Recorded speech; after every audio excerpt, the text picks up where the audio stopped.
จุดนี้ก็คือเขตบ้านเวิร์นคำพี่น้องเลยเดี๋ยววันนี้จะพาทุกท่านไปพูดไปเบื้องเส้นทางที่ว่าไปหาบ้านแซนดินพี่น้องในช่วงฤดูฝนก็จะเป็นขึ้นแนวใดแต่ว่าเอาเรียนมาจากบ้านทางงอนก็ต้องได้ผ่านจุดนี้ซะก่อนนะผ่านบ้านเวิร์นคำด้วยเจริญไซเนี่ยพี่น้องก็เป็นกำลังปาดปูนด้วยนี่สุดยอดครับพี่น้องกำลังเทพื้นไปได้บ่เฮานี่สุดจักไปได้อยู่ที่บ่เป็นคารถรถจักรที่ว่าน่าจะไปได้อยู่กำลังปาดปูนอยู่กำลังเอารถซีแพ็คเข้ามารถใหญ่นี่อาจจะมีปัญหาอยู่เด้อต้องได้จอดรอปูนจอดรอยาวเย็นเลยจนกว่าว่ารถซีแพ็ครถโม่มันจะเทปูนหมดพุ่นละวะจังสิไปได้ใจเย็นพี่น้องเอ้ยอำนวยความสะดวกให้เพิ่นเพื่อความเจริญในตอนหน้าเพื่อเฮ็ดให้เฮาสบายในตอนหน้าพี่น้องอดใจรอไปนำกันแผนการมื้อนี้จะพาทุกท่านไปเบิ่งเส้นทางที่ว่าจากบ้านเวิร์นคำบ้านเขตบ้านเจริญไซไปหาบ้านแสนดินพุ่นนะพี่น้องแสนดินหรือว่าห้องว่าพุ่นนะจากหมู่ทางเส้นนั้นว่าในปัจจุบันที่ว่าช่วงฤดูฝนเนี่ยมันจะไปยากหรือไปง่ายคือจังใดหั่นนะเพราะว่าทางเส้นนั้นเนี่ยรู้สึกว่าจะเป็นทางแบบทางดินแดงนะเป็นทางดินแดงเดินไปตามป่ากล้วยหันละวะแต่ว่าช่วงแรงหันบุยปัญหาดอกช่วงแรงหันแต่ว่าช่วงฤดูฝนแดดที่นี่จะเป็นจังใดเพื่อว่ามีเอฟซีท่านใดที่ว่าอยากหู้เนาะหรือว่ามีความจำเป็นต้องได้ไปอยากหู้ก่อนว่าในปัจจุบันช่วงฤดูฝนมันจะเป็นขึ้นแนวใดประมาณนั้นนะเส้นทางดังกล่าวนี่นะซึ่งเป็นทางจะผ่านจุดนี้แหละคือบ้านเวิร์นคำต่อไปก็เจริญไซหนองโนประมาณนั้นแหละแล้วก็แล่นไปเขตทางเดี๋ยวไปบ้านหาดสวนนะแต่ว่าเขาจะเล่นว่าได้ขามบักแต่เขาจะเล่นซื้อไปเส้นทางที่ว่าไปหาบ้านแซนดินบ้านห้องงัวที่มันจะออกไปหาบ้านโพนม่วง13สายเนี่ยพุ่นนะพี่น้องแต่ว่าอยู่ในช่วงระหว่างจากนี้ไปฮอดบ้านแซนดินเนี่ยมันจะเป็นทางแดงนะก็เลยมาอัปเดตให้ทุกท่านได้หูได้เห็นไปนำว่าทางเป็นจะยากง่ายสำใดเมื่อคืนนี้ฝนตกเปิดคืนนะพี่น้องเลยเบิ่งไหม จุดนี้เขตบ้านเวิร์นคำพี่น้องเลยโทษต้องรอจังหวะให้รถส่วนมาซะก่อนผ่านทะเลเลยโอ้ยศพยามบุญบังไฟได้เนาะเอามาลงตุ่มแถวนี้นี่ สิเป็นจังใดหันนะ โอ้จิตมไว้โดยจิตมดินแดงกันที่ล่ะพี่น้องเลยปกหลุมไว้เกือบเนาะ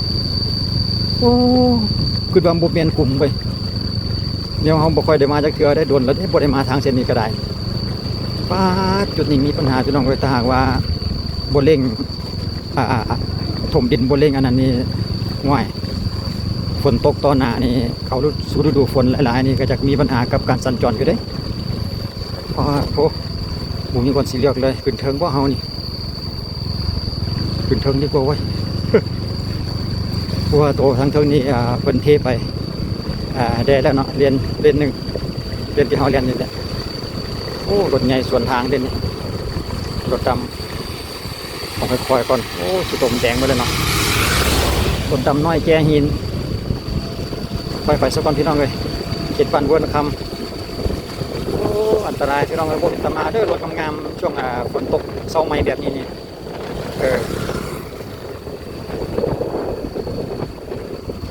อยู่ในช่วงกลางเดือนมิถุนายนพี่น้องปี2026ช่วงกลางเดือนนี่แหละกลางค่อยไปทางท้ายเลยแหละเดือนมิถุนายนเขานี่เองช่วงฤดูฝนชุ่มเนี่ยช่วงนี้นะฝนกำลังเริ่มลงหลายแล้วเข้าสู่ฤดูฝนแล้วเป็นกระเทนสองฝ้าข่างมาได้หลายสมควรเลยแหละพี่น้องเลยกับเป็นบางจุดเนาะจุดนี้ก็คือต้นนาวัดบ้านเพื่อนคำประตูของวัดเพื่อนนะมาถึงจุดนี้แล้วเอาเรียนไปทางนี้เลยบ่ได้วะไปต้องเบิ่งดูมีทางลงบ่ล่ะ ฟาดไปหัวสบู่มีทางลงเลยได้จูงรถลงพอแห้งได้ปัจจิตาเพิ่นส่วนทางก็คือวิแคบโคตรไว้ทางลงมันเพราะว่ามันมีแต่หนองน้ำแดเพื่อนนะปล่อยให้รถใหญ่เพิ่นเรียนซะรถจักรเฮาคิดว่าน่าจะได้อยู่นะเส้นทางเดินไปเพิ่นก่อน ได้อยู่ที่ว่าอาจจะสั้นหน่อยหนึงแต่ว่าก็พอลงได้เด็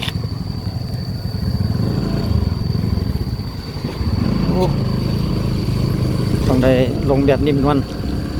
สั้นแห้งมันบุมีปองน้ำไหลนะปองน้ำไหลสวัสดิ์อยู่สูงโพดแต่ว่าคันเขาเจ้าเอาดินมาลงมาอัดให้มันสูงกว่าทางน้ำนี่ก็จะบุมีปัญหาแล้วแต่ว่าเป็นอยู่ในช่วงระหว่างพอท่านได้เห็นเอาดินมาอัดใส่หน้าทางนะก็เลยเฮ็ดให้มันต่ำแห้งน้ำเลยขังสำหรับงานเทของเพิ่นนี่ก็ยังว่าสืบต่อไปเลยได้เพิ่นกำลังปูผ้ายางเตรียมที่จะมัดเล็ก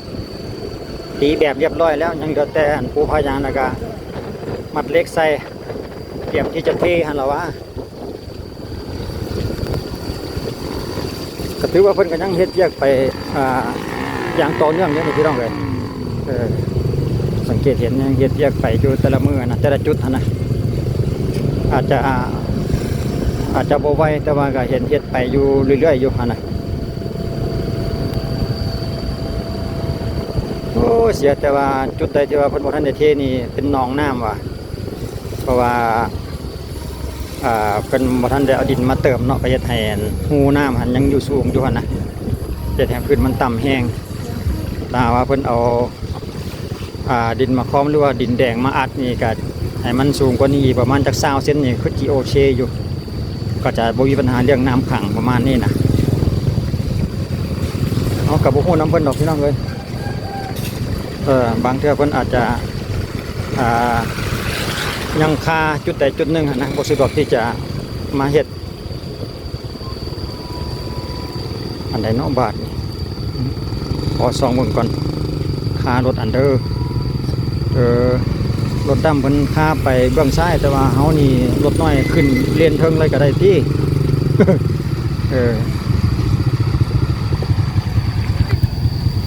ต้องใจเย็นๆพี่น้องรอชิวให้ทางนั้นลงมาซะก่อนมันยังบ่เพื่อนมันจะไปตามรถใหญ่ก็สิเพื่อนโพด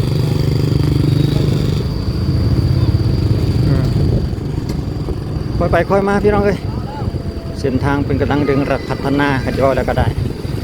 จะให้ได้ใจเฮาก็ยังบ่ทันได้ดอกเพราะว่าเพิ่นกำลังพัฒนาไปเพิ่มเติม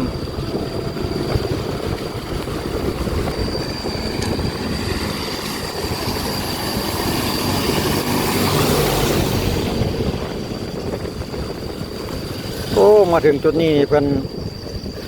เอาหินเอาทรายมาเตรียมอัดอันรงเบสคอร์ดแล้วได้นี่เป็นทรายกับหินปนกันนะพี่น้องก็เอาลงมากำลังมาราดเตรียมที่จะอัดแล้วอยู่ใกล้ๆกับโรงงานเบียร์ใกล้ๆกับโรงงานเบียร์ฮันเนเกนเบียร์น้ำคลองนี่แหละสำหรับจุดนี้โอ้ส่วนนี้มันอัดไปแล้วได้นี่มันเริ่มอัดจากจุดนี้แล้วเด้อบาทแถวโรงงานเบียร์นี่พี่น้องแสดงว่ามีความคืบหน้าไปอยู่คือกันพี่น้องโอ้มื่นเท่าไรเหรอปัดท้ายคนไว้เดี๋ยวโรงงานเบียร์ฮาเนเกนนะเมื่อกี้รถเขาปัดท้ายเกือบล่มเนาะเขาจะประคองไว้ทัน เป็นดินเหนียววะกินนี่นะโอ้ให้รถดำเพิ่นมาก่อนพี่น้องพูดโรงงานเบียร์เพิ่นจุดนี้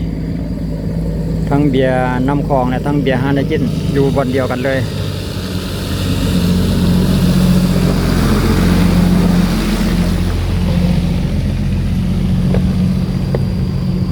โอ้เมือนพี่น้องต้องขอประคองก่อนทางด้านหน้า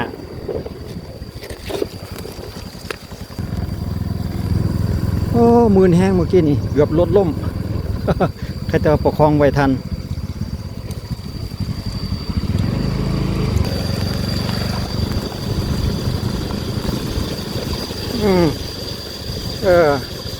โอ้เกือบล่มอีกแล้วเมื่อกี้นี่นะมืนว่ะฝนตกเช้าใหม่ๆเว้ยตกเบิดคืนฝนจุดนี้เพิ่นก็เทมาได้แล้วได้นี่เทสลับกันมาได้แล้วได้จุดนี้ก็ได้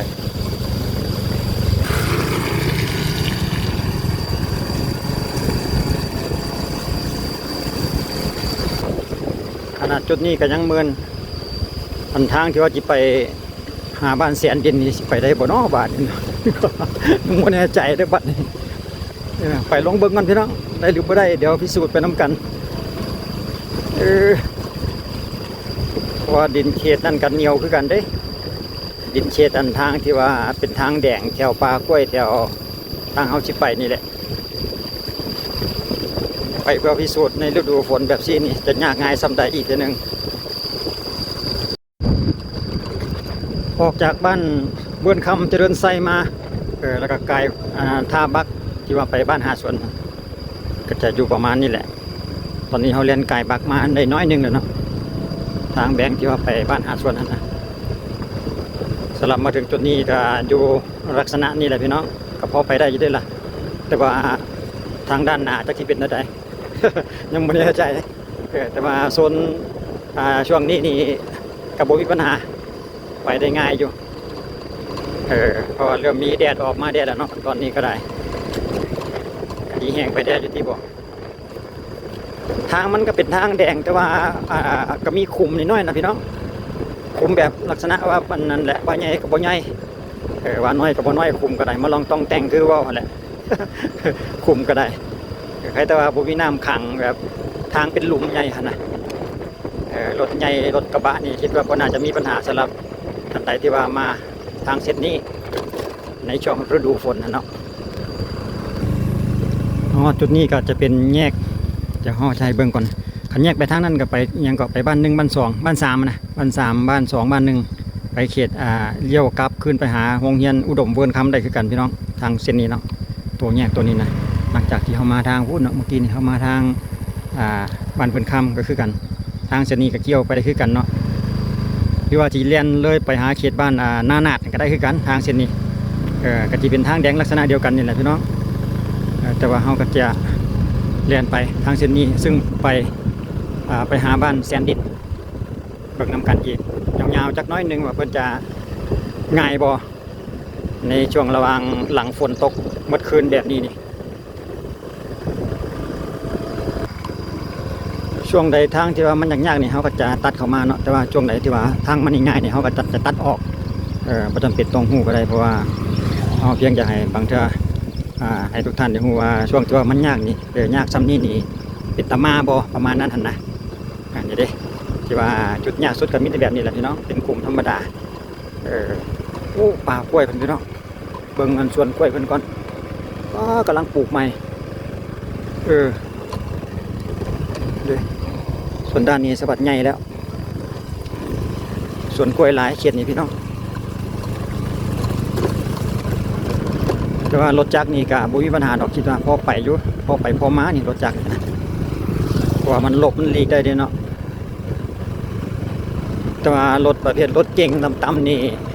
อาจจะใส่ความไวบ่ได้ต้องได้คอยข้านไปจุดที่ว่ามันเป็นขุมแบบนี้นี่นะสวนกล้วยแบบพี่น้องเลยกำลังปลูกก็มีตัวที่ว่าใหญ่ไปได้ก็มีเห็นว่าจังซี่ก็มีเงินมีซันอยู่เด้อพี่น้องเลยมาเขียดนี่ก็ได้นะเงินเพิ่นกำลังปลูกใหม่อีกหลังบักใหญ่เลยบรรยากาศดีแท้เงินหลังนี่มีแต่สวนมะม่วงพระเจ้ามาเฮ็ดผลงานสวนกล้วยหลังยาง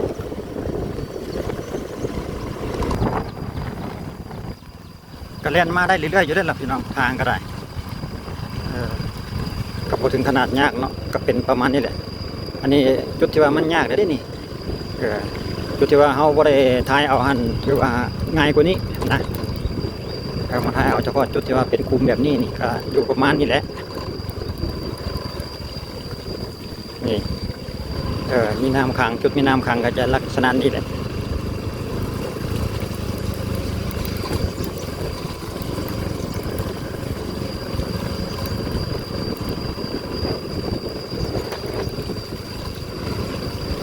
รู้สึกว่าจะบ่ค่อยเห็นเงินคนปันใดมาหอดจุดนี้นี่เดี๋ยวเรียนผ่านมานี่แหละเงินห่างๆพี่น้อง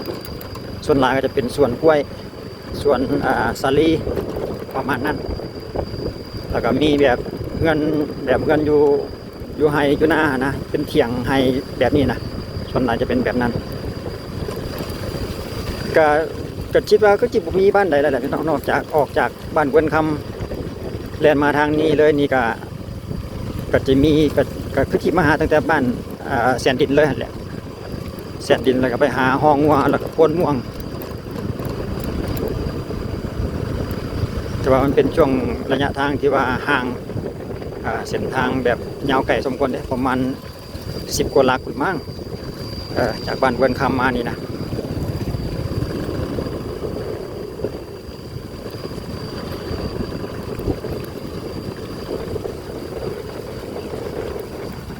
เป็นอย่างนั้นส่วนหญ้ามั้งหญ้าให้งัวนะคล้ายๆหญ้าเนเปียโอ้ลูกใหญ่แต่ตัวนี้ เด็กคล้ายๆสวนหญ้าเขาเจ้าเอาวิเกลืองัวนะหญ้าเนเปียหญ้าหวานประมาณนั้นนะ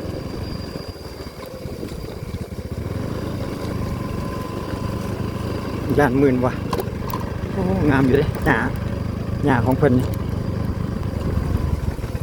โอ้รถอีแตกมาต้องให้รถอีแตกหันกายซะก่อนนี่ของแท้นะพี่น้อง เต็มหมดทั้งหมอกเลยมีแต่อาวุโส สพากันไปใส่บนเนี่ยใจไปเห็ดสวนมั่งโอ้พาดมื่นพี่น้องเลยได้บ่ได้ต้องประคองก่อนมื่นไทยมื่นว่านานรถเฮามันแหงอันนี้เด้รถตินใหญ่ฮะนะอย่างมันบ่ค่อยมีอย่างมันหล่น นี่ทีเดียวจุดมันยากแบบนี้คำว่ายากจะเป็นหอมเป็นคุมโอ้ทางต้องได้ค่อยไปพี่น้องมันเรื่อนรู้สึกว่าจะมืนปัดก้นอยู่ตลอดว่ะ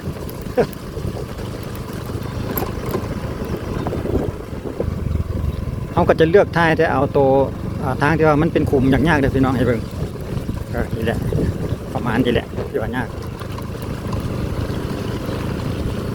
แต่ว่าถ้าหากว่าฝนบ่ตกนะก็คิดว่าเพิ่นอาจจะมีปัญหาจะเป็นคุมอยู่แต่ว่ามันหากจะบ่มีขี้ตมจะบ่มื่นจะบ่รื่นบ่ไหลนะถ้าว่าฝนบ่ตกจาก 2-3 มื้อนี้คิดว่าน่าจะแห้งดีแก้บดีประมาณนั้นอันนี้ให้เบิ่งตอนมันช่วงมันยากๆหลังจากฝนตกทั้งคืนว่าซั่นต่อไปก็เลยเอาบรรยากาศเส้นทางที่ว่านำให้นำส่วนเขาเจ้ามาให้เบิ่งพี่น้องทางเส้นทางลัดจากบ้านทางงอนไปหาบ้านแสนดินจากเขตเมืองไซธานีไปหาเมืองนาไซทองว่าซั่นต่อไป นี่คุมแบบนี้โอ้เบิ่งคุมทางหน้าก็รถกระบะน่าจะบ่มีปัญหาแต่รถเก๋งนี่ต้องได้ค่อยๆมาถึงจุดนี้จะมีคุมใหญ่บ่ช่วงนี้ก็รู้สึกว่าจะใกล้ๆกับเขตบ้านแสนดินแล้วเด้โอ้มืน เกือบไปอีกแล้วงานนี้มูจีนต้องได้ประคองเป็นช่วงไปจังได้รับปะนี่คุมต่อเนื่องกันยาวๆเลยคุมนี่แต่ว่ากับพอลงอยู่ดอกกันคะแนนว่าบ่มื่น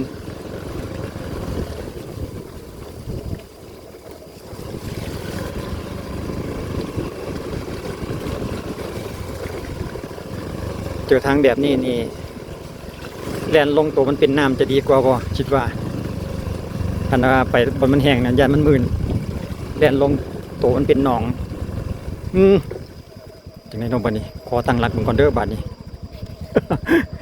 ไม่ไปทางไหนแล้วบัดนี้ไปทางข้างตะฟังพุ่นบ่เฮานี่นะจังสิได้ไปตามห้องรถใหญ่นี่มันสิบ่จมเป๊ะซะบ่ล่ะเนาะไปลองเบิ่งว่าต้องได้ประคอง2 มือก่อนหยุดคลิปไปก่อนแป๊บนึงประคองรถ2 มือก่อนพี่น้อง โอ้ยากพี่น้อง ช่วงที่เขาบ่ได้ถ่ายเมื่อกี้นี้เพราะว่าต้องได้จับเขารถสองมือเด้บอกได้เลยว่ายากช่วงนั้นแหละน้อยหนึงก็บ่จำเป็นแล้วก็หลีกเลี่ยงพี่น้องเอ้ยทางเส้นนี้ในช่วงเวลาฤดูฝนถึงมันจีพอมาได้เป็นระยะยาวอยู่แต่ว่ามาช่วงสั้นๆช่วงที่นี่หอยยากๆแหละรถจริงนี่จะมีปัญหาแล้วมันเป็นหลุมใหญ่แล้วก็เลิกกับมืนอีกได้กันมันคือจังซี่นี่กับโบนาจจะมีปัญหาแต่ว่าตัวเมื่อกี้นี้มีอยู่ประมาณ2จุดนำกันที่ว่ามันเป็นขุมใหญ่แล้วก็เลิกแล้วก็มืนอีกนะ2จุดมาถึงจุดนี้ก็เอาใครแล้วบาดเนี่ยนะแต่ว่าถ้าหากว่าผมมีแดดผมมีฝนมาจาก3 มื้อหรือ4 มื้อนี่คิดว่าก็น่าจะมีปัญหามาได้ประมาณนั้นโอ้จุดที่ว่าก่อนจะฮอดบ้านแสนดินนี่พี่น้องถูกกองหินกองทรายพุดจุดนี้เป็นอันนั้นเด้บ่อทรายบ่อหินพุดก่อนพระเจ้าดูดหินดูดทรายขึ้นไว้สต็อกโอ้กองใหญ่ทรายเพิ่นเขตบ้านแสนดินแล้วพี่น้องจุดนี้นะเอาวิวบรรยากาศสายน้ำเงิมก่อนแป๊บหนึ่งคุณเจ้าดูด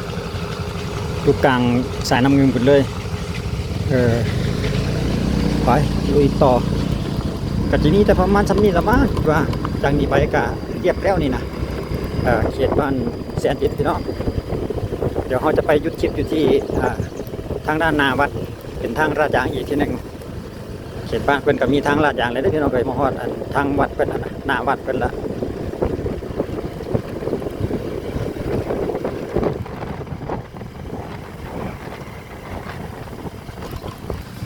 มาถึงจุดนี้แล้วต้นหน้าวัดทางลาดยางนี่เพิ่นเนาะเด็ทางลาดยางเพิ่นมาฮอดจุดนี้แหละทางลาดยางเขตบ้านแสนดิน